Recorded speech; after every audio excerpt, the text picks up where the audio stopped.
Hey, all right. How's it going, guys? How you doing? Thanks for joining me for another video, another instructional video.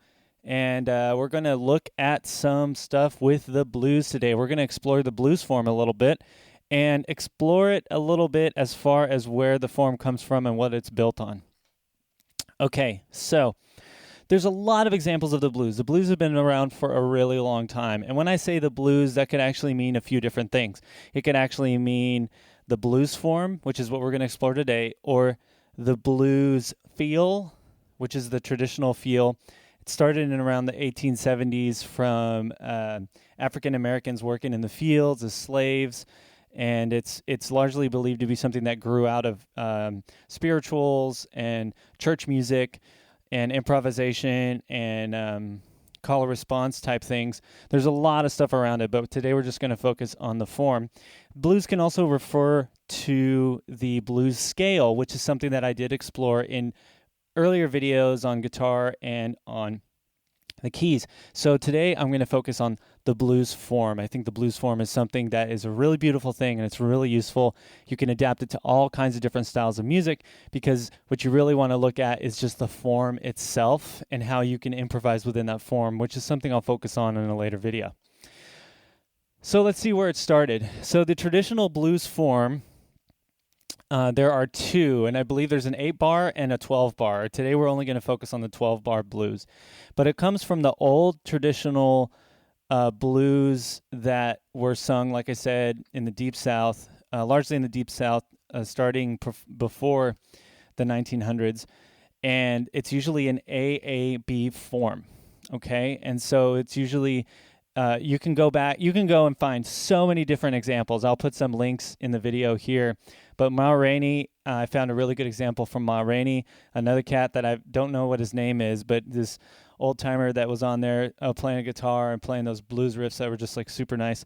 I'll put that link in the video as well. B.B. King is another great example, amazing blues musician. I believe Buddy Guy is a really awesome blues musician.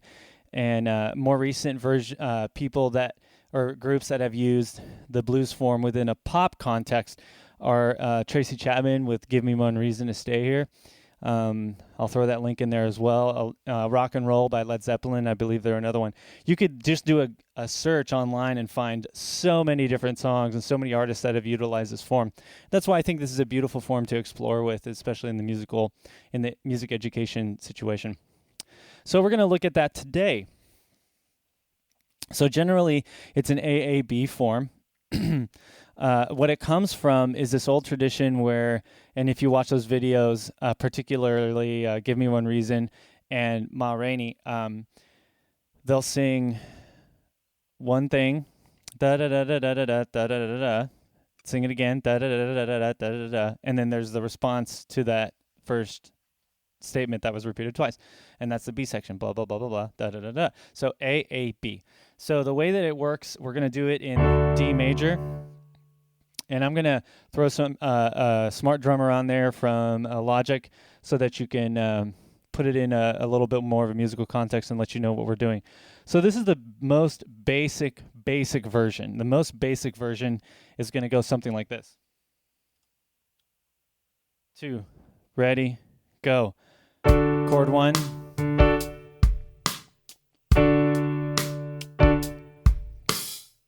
Stays on 1. That's measure 3. Measure 4. And then chord 4 chord, which is G in this case. Right? Back to 1. D.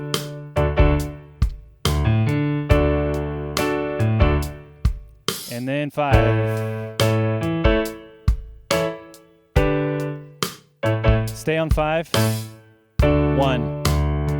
That's the most simple version. So that's a really simple version of that where it just goes just like that. It's just 1, 4, and 5 are the main chords that have to be there. Well, I'm not going to say they have to be there, but from a simple perspective, they most likely are going to be there. They provide you a way to have a reference to the center, the tonal center of the whole form. Let's try it again. And this time we're going to go with a more common version of that. If we expand it just a little bit, this is the much more common version of the blues form that you're going to find here. So I'll throw some drums on to help give it some groove too. 2, 2, ready, and 4, G, 4, chord 1.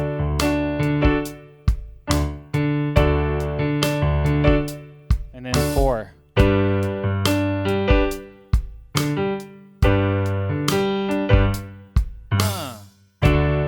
1. 5. 4. 1.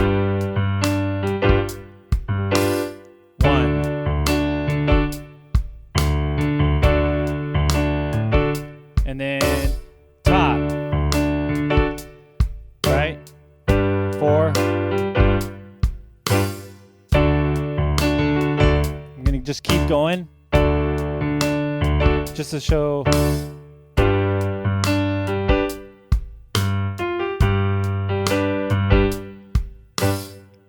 One.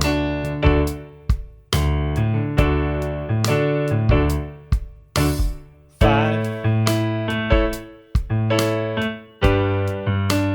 4. 1. And maybe 5. Back to the 1 on top. All right. That's a really common way to go about it, is using that progression to make it feel that way and move along with it. So really what you're focusing on is those 3 chords. Now, in some situations, you also will have other ways of going about it, where you might have a 1 and then 4, and then back to 1, measure 3, measure 4, and then 4 again, 4, then maybe 5, back to 1, right? Now, so that's generally what you're going to find. You're not really going to find much else besides that, unless it's some sort of a chord substitution or something like that, which is totally fine as well. When I was getting ready to do this lesson, I also discovered this track from B.B. King that I'm going to link in this video, and he was doing a minor blues. So the whole time I've been doing a major blues and focusing on that, because to me that's a little bit more simple, a little more straightforward to take care of in this context. But what he was doing on the tune that I found was it was actually playing a minor blues. So let's check out that. We can explore that a little bit as well, because he had some tasty stuff that he was doing in there as well. So in the minor blues perspective, we'll still be in D. We'll do it in D minor. So D is the 1 chord, and then G minor is the 4. D minor, I'm playing a 7. G minor. And then, instead of going to the 5 on the 3rd section at the beginning of the B section, he was playing a 5/7 of the flat 2. So the flat 2 is E flat, and the 5 of that is B flat. Right? Yeah, that's it. All right, so let's try with a beat. 2. Here it is.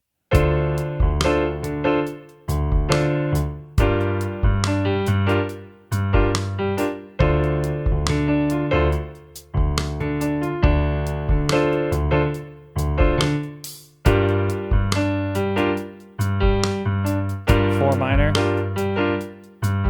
1 minor.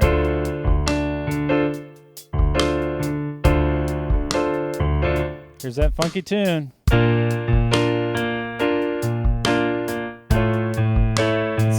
5 is still major.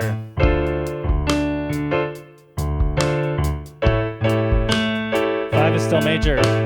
The 5 is still major when you're playing in a minor key.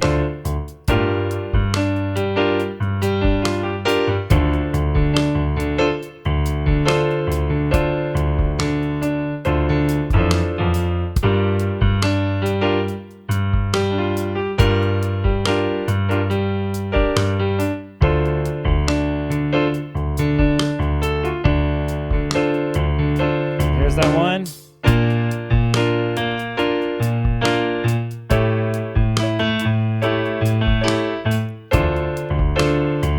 Okay, so I actually love figuring this stuff out. I'm a theory nerd, so I'm totally into it.